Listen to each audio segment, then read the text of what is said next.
приятели, отново съм аз, Христо Симеонов от блогът Board Delights.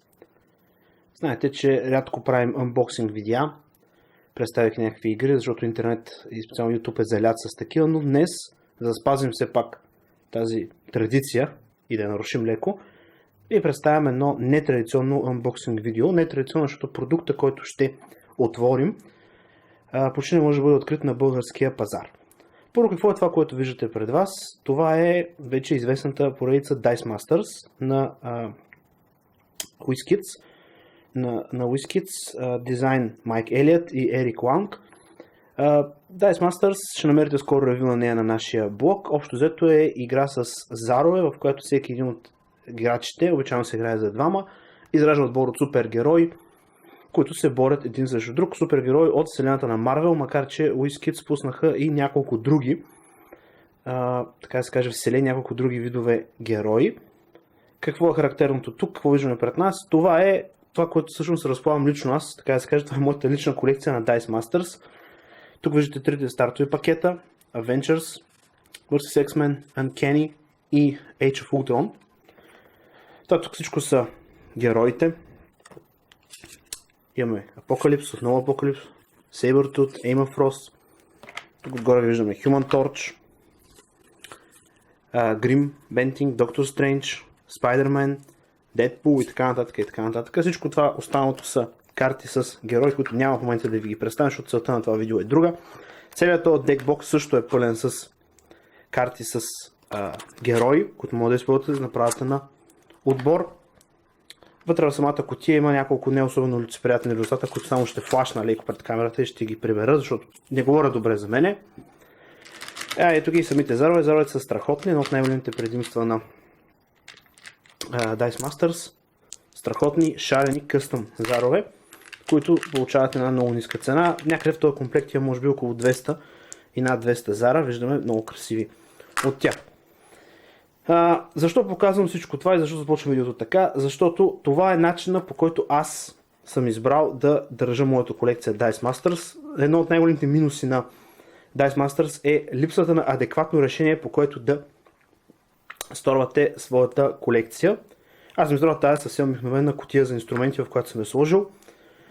Но сега пред вас ще ви представя нещо, което рядко може да се види в България. Един Collector's Box, официален от WizKids, който ще позволи играта да бъде държана по по-адекватен начин и да намери по-адекватно място на вашата полица. Забравях да покажа и факта, че в оригинал играта пристига всеки един стартов пакет с две такива много неприятни и много неудобни хартиени турбички, една червена и една синя, съответно за двамата играчи, които трябва да ви кажа се късат доста бързо, което налага и повечето хора, които играят Dice Masters, да се закупуват някакъв вид кесия, които са платнени. Аз също съм направил това. Но спираме до тук, защото това не е анбоксинг на моята колекция на Dice Masters, това е анбоксинг на ето този симпатяля Collector's Edition, Collector's Box за Uncanny X-Men на Dice Masters, който ще ви представя сега. Ще започнем отново от обичайното сваляне на фолиото, което така доста ни заслепява. Хубава своя корица. Като всеки анбоксинг започваме с класическо сваляне на фолиото, след което отваряме кутията, за да видим какво има вътре в нея.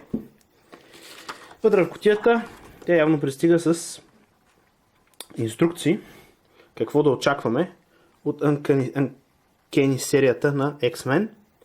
Ето го стартовия пакет. Така пристига играта стартова в една такава картонна кутия, в която общо, когато си изкараш заровете, след това спокойно можеш да я хвърлиш. От там нататък имаме бустер паковете. Бустер паковете са ето тези малки пликчета. В Dice Masters това е начинът да добавиш нови зарове. Оригинално всяка игра пристига с 30 зара, а за да добавиш нови зарове и нови герои си купуваш такива бустер пакове, които са на цена от 99 цента, някъде около 2-2,50 лева в България, които ти позволяват, вътре в тях има две карти и съответно по една карта, по един зар за всяка карта. Това е описание на картите в този сет. Отзад пристига с един доста приятен плеймат, върху който се извършва цялата игра. Както виждаме, доста добър, гланцирана хубава хартия, макар че не е нищо особено. Какво има по-нататък в този Collector's Box? Това явно е Dice Tray, който ще отстраним за момента. Също абсолютно ненужно. Най-накрая турбичка. За жалост обаче, както виждам, имам чувство, че е само една.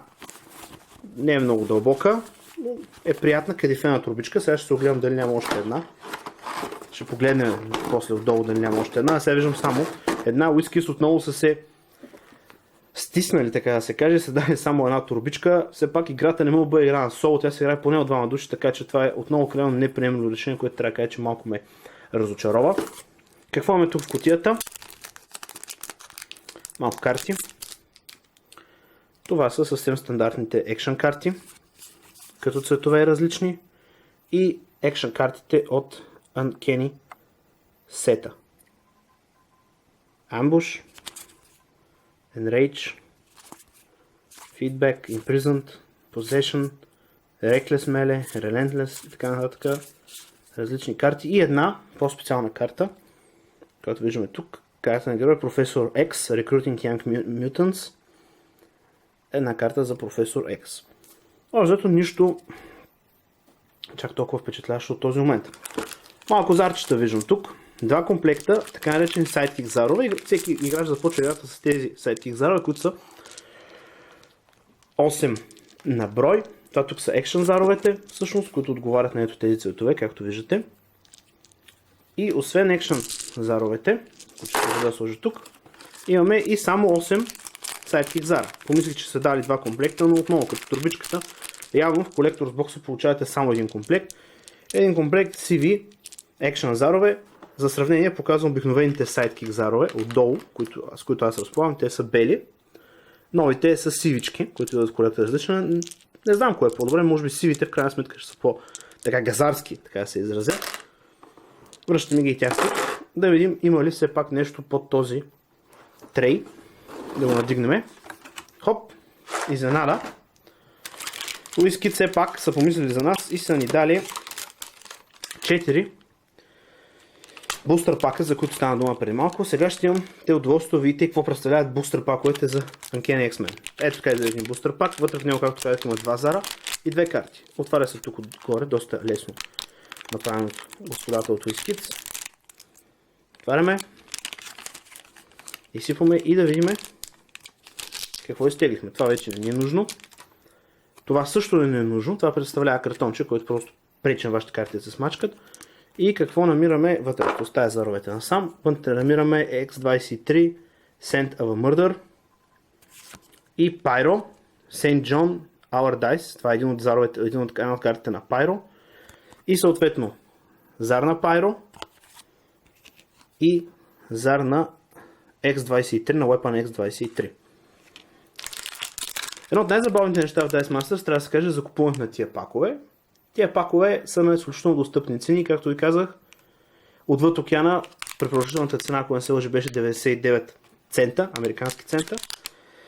А по българските ширини някъде около 2,50, 2,75 вървят тия пакетчета. Много са приятни, са много забавни за отваряне. Отново същата работа. Показваме да видим какво ще изтеглиме. Какво има тук?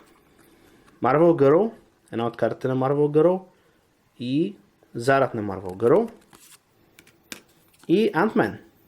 Ant-Man мисля, че е доста популярен покрай миналогодишния филм. Трето пакетче.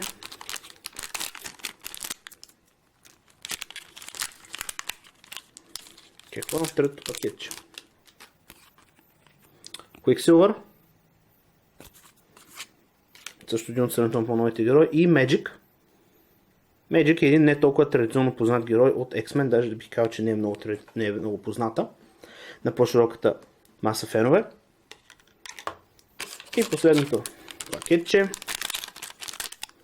Отваряме, изсипваме, вадим картите и ги показваме. Bishop, Branded Mutant. Bishop е популярен X-Men герой. И освен него Namor. Namor е нещо като Aquaman в вселената на Marvel, ако не ме лъжи паметта.